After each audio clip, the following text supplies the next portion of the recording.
I'm moving around too much. Okay. Hello and welcome to Rapacious Reads. I'm Rebecca. Today I'm going to be doing my February wrap-up. So I read 8 things this month, but Goodreads says I read 6. So let's start with the romances. First thing I read was On the Way to the Wedding by Julia Quinn. It's the classic story of boy falls in love with girl rejects boy, he settles for her best friend.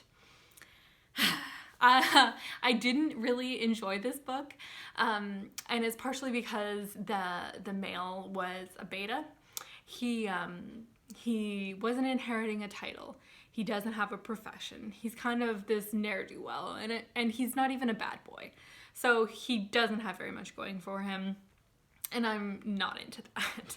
But my romance for the month was saved with the next 2 that I read, Radiance and Eidolon. I have a really hard time saying that without a French accent, by Grace Draven. And so Radiance starts off with the arranged marriage between our human female lead, who's very beautiful. She's got red hair, she's pale, she's royalty. People find her attractive. And our Kai Prince, who's a hobgoblin. And he finds her repulsive. And she also finds him unattractive because he's got like gray skin, and oh, by the way, he's nocturnal, and like pointy teeth and claws and that sort of thing. So it's about her adjusting to living in his society. So becoming nocturnal and becoming this outsider, because she's human and everyone else around her is this different species. And then it's also about them building a marriage and learning to fall in love with each other. And it's one of those relationships that starts off with commitment before lust, which is some psychology theory. And it's a kind of love story that I find really compelling. So then the second book, Eidolon,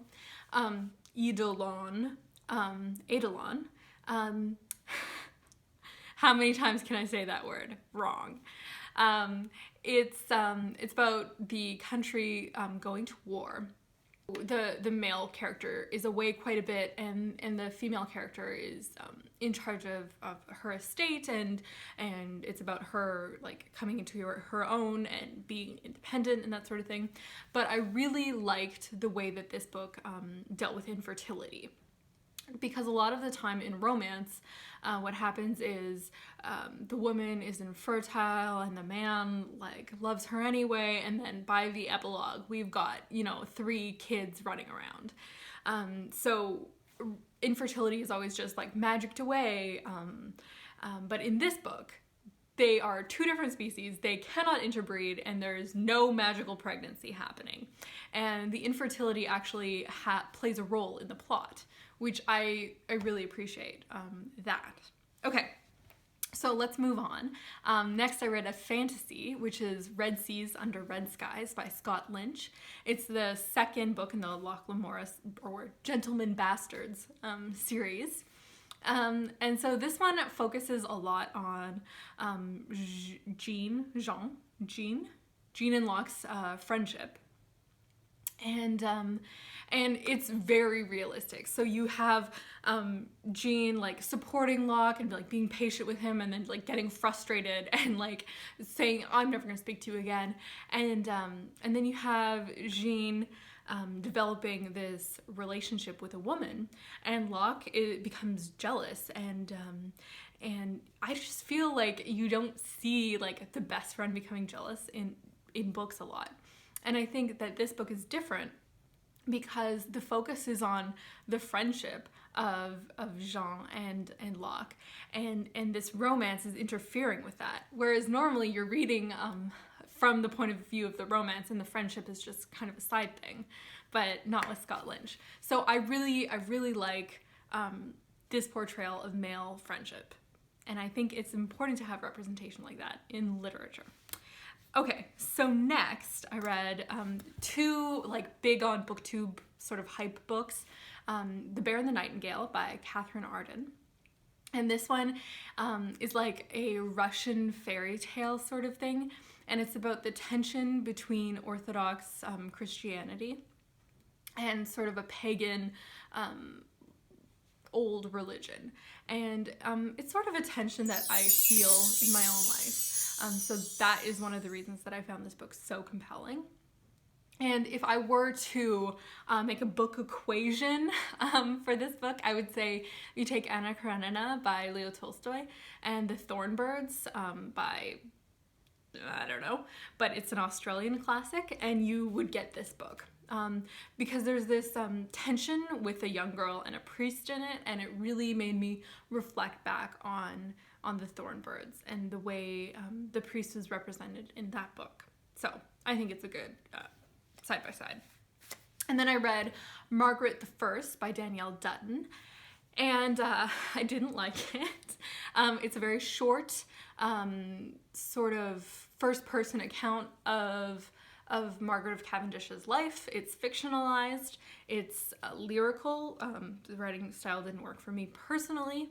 I would say it's not feminist, and I would also say that I personally don't like Margaret of Cavendish, and that may be one of the reasons why this book didn't work for me. Okay, so now on to the books that Goodreads doesn't know about. So I read the first short story from Too Much Happiness by Alice Munro. And this is like, it's creepy. Oh my gosh, it's creepy. It's about this woman going to jail to visit her husband. And the reason he is in jail is because he murdered their 3 children. And it's like, it's about forgiveness, and it's about like male domination and how women can't truly be independent and okay, so the next thing I read was The 6 Degrees of Lois Weisberg by Malcolm Gladwell, and I think this was published in the New Yorker a few years ago. So it's about the 6 degrees of separation theory, that everyone on Earth can be connected to anyone else with a maximum number of people of six people. And you've seen the 6 degrees of separation book tag here on BookTube, so I'm sure you're familiar. And of course, one permutation of this is the Kevin Bacon rule. And okay, Kevin Bacon is not the Kevin Baconiest actor. There are older actors who have been in a greater variety of works who actually have a fewer number of connections to the number of people. I saw this study where they compiled the numbers, and Kevin Bacon is just too young to be as connected as some actors. So, whole thing on its head. So the 6 Degrees of Lois Weisberg is about this Chicago woman, and about how it's a eulogy or a memorial for her, and it's about how in the 6 degrees of separation, every degree isn't equal. That in fact, if you look at 100 different people's 6 degrees of connection, you'd notice that they would go through the same person, multiple people. So this person is a hub, and they connect hundreds of people together. So all connections are not equal.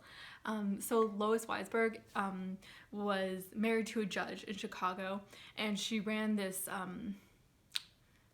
Citizens for the Park group, and she hung out with musicians and artists and the social climbery people, and she enjoyed introducing people to each other and making people useful, and showing them where they could be of use. So she was this great connector. Okay, so those are all the things I've read this month. Now I thought I would do a quick little haul because I only bought 1 book, so I'm not going to put that in a separate video. But I bought Karyotype by Kim Trainor, and this is in my 8 books for 2018 video. And this is a book of poetry based on this woman who is like this 4,000-year-old corpse found in the desert, and it's kind of about DNA and humanity, and I'm really enjoying it, and I'm gonna make a whole video about it. So I'll see you next week.